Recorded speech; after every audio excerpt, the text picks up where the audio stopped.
Right, back to the guitar making. I'm struggling with my go bar deck. The rods I'm using to hold the bracing in place aren't really strong enough, they're not stiff enough, and they're taking the bend, they're not keeping themselves straight enough to put enough pressure on to hold the bracing in place. So it's a bit of a shame. After I've cut all the bracing and profiled it, it's ready to go, but I'm going to have to come up with another solution, because at the moment the ones I've got, I'll show you, are bending like that. they should spring back to a straight shape to give enough pressure, and these aren't strong enough. Even gluing and taping three together, it's not working.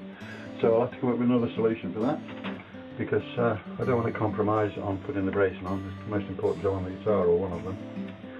So I'm going to put that to one side for a bit and start working on the actual fretboard, which is this. I'm using the ebony one, which is a lovely, lovely bit of wood. And as far as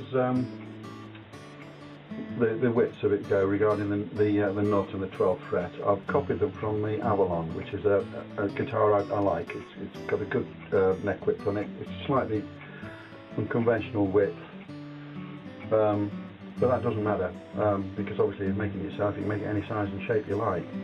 So I'm going to make this one the same profile neck as I've got on the Avalon, and it starts with this. So I'm going to mark this all off now and start that off.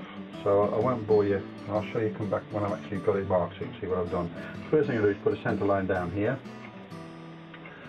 and then I measure the width of the nut, and then I measure the width of the 12th fret, and basically just draw lines down. That's simple, no problem with that. I then follow my centre line down and mark my fret positions. I'm going to do the same as I did on my last one, I think, and use the filed method, which uses 3 different sizes of fret markers. I've got some very nice abalone, which I'm going to use for that. And this time I'll try and get them properly spaced. Last time it was a bit, well, I didn't measure them properly really, but this one I want to try and get right, because it's such a nice piece of wood. So I'll come back to you when I've got this marked off. Okay, that's it marked out. Now, this fretboard is oversized. It's got a 0 fret facility on it. I asked for it to be made that way. That is actually your nut position there, and that's your 1st fret.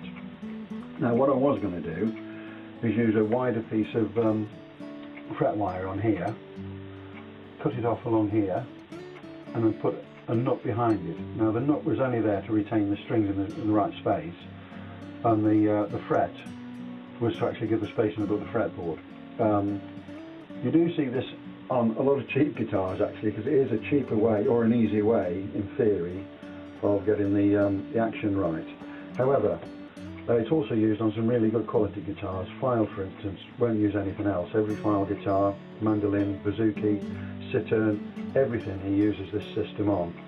I've read quite a bit of his literature, and he's got a really good book out and explaining why it works, and I'm convinced. However, I'm going to do something slightly different on this one. I'm actually going to cut it off there, on that nut line there, and I'm going to put what they call a 0 glide fret on it, which is actually a 0 fret with a bone nut, which you can actually have, well, you basically buy it to the same profile as the fretboard's going to be, which is going to be 16, I think I said.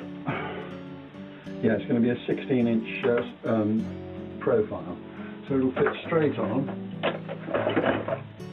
It'll fit straight on and give me the nut spacing and the action at the nut automatically, in theory.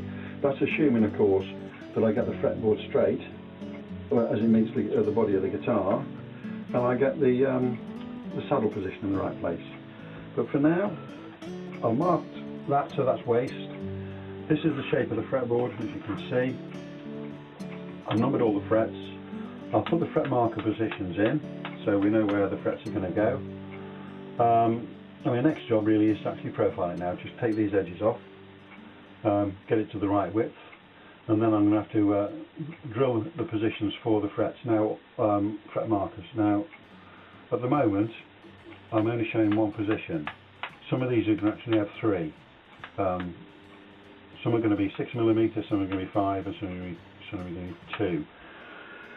Also, I'm putting fret markers on the edge of the guitar, also in the abalone, which I think looks really, really classy.